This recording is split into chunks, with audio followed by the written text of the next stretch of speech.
নমস্কার বন্ধুরা, কেমন আছো? আশা করি যে যেখানে আছো সুস্থ আছো, ভালো আছো, আর আমিও ভালো আছি। তো নতুন একটা দিনে নতুন একটা ভিডিওতে তোমাদের সামনে হাজির হলাম। তো দেখতেই পাচ্ছ আমি উঠোন লেপছি। তো এর আগের দিন রাত্রেবেলা প্রচণ্ড ঝড়ি বৃষ্টি হয়ে উঠোনটার একদম 12টা বাজিয়ে দিয়েছে। তো সকালবেলা উঠে দেখছি যে উঠোনটা ঝাড় দিতে গেলে আমার অনেকটা মানে ঝাড়তে গেলে আমার অনেকটা কষ্ট হবে। তো ভাবলাম কষ্ট যখন করবই, তো উঠোনটা একটু লেপে নিই, একটু দেরি হয়ে যাবে, তো কোনো ব্যাপার নেই, একটু কষ্ট করি। তো উঠোনটাই দেখো প্রায় আমার ওই দিকটা যে উঠোনটা আছে সেটা আমার প্রায় অনেকটাই ল্যাপা হয়ে গেছে।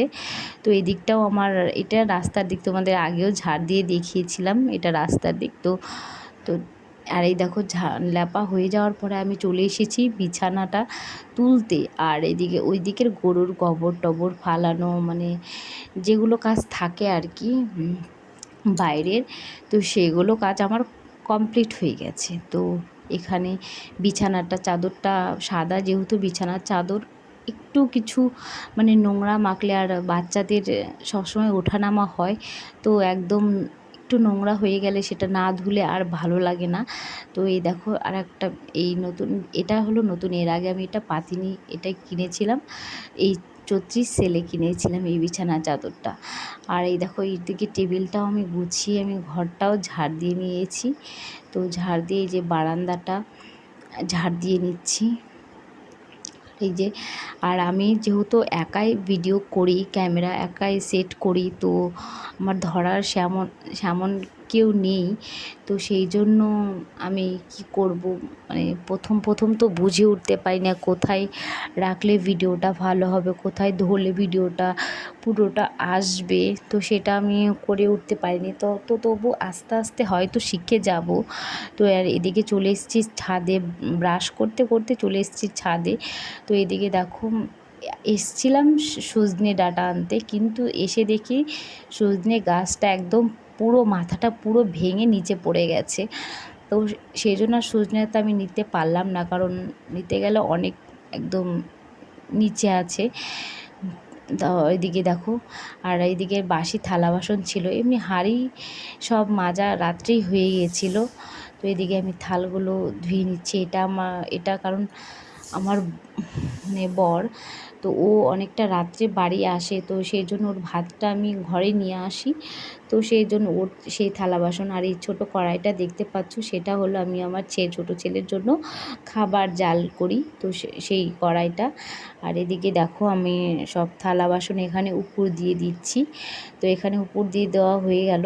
তো এখানে চলে এসেছি, এর মধ্যে আবার আমি ভাত চাপিয়ে দিয়েছি, কারণ মানে আমার শ্বশুরমশাই আর আমার হাজবেন্ড ওনারা মাঠে আছে। তো একদিন তোমাদের আমি মাঠেও গিয়ে দেখাবো। তো এদিকে আর আমি ছেলের জন্য নিয়ে এসেছি ডিম সেদ্ধ, আর ওইদিকে আছে কালকের রাত্রে দুধটা ছিল সেটা জাল দিয়েছি, ছানা হয়ে গেছে।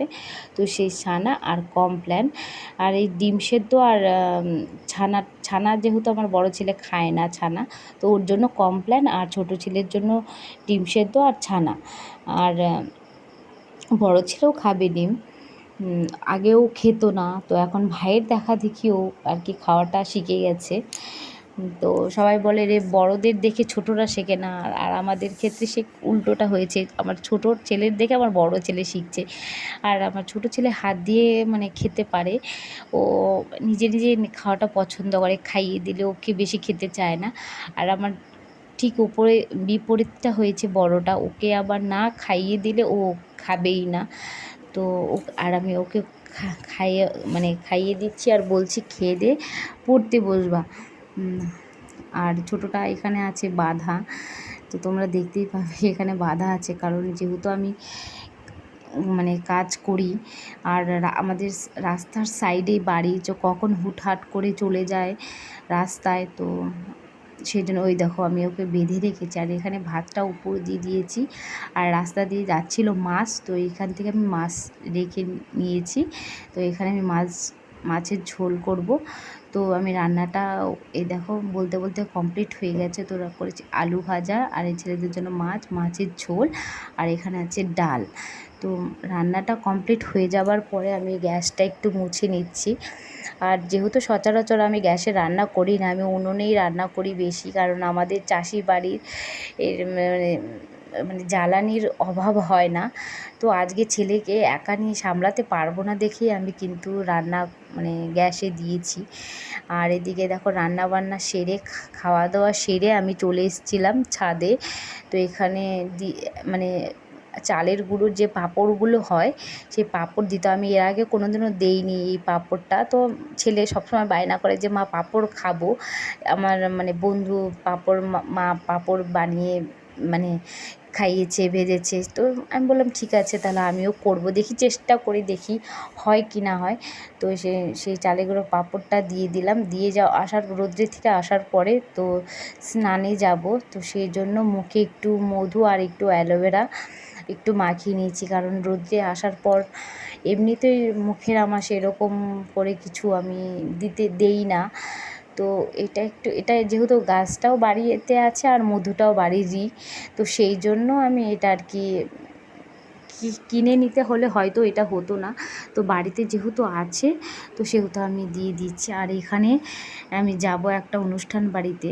তো আজকের মতো ভিডিওটা এ পর্যন্তই। ভালো লাগলে লাইক, কমেন্ট এবং শেয়ার করুন।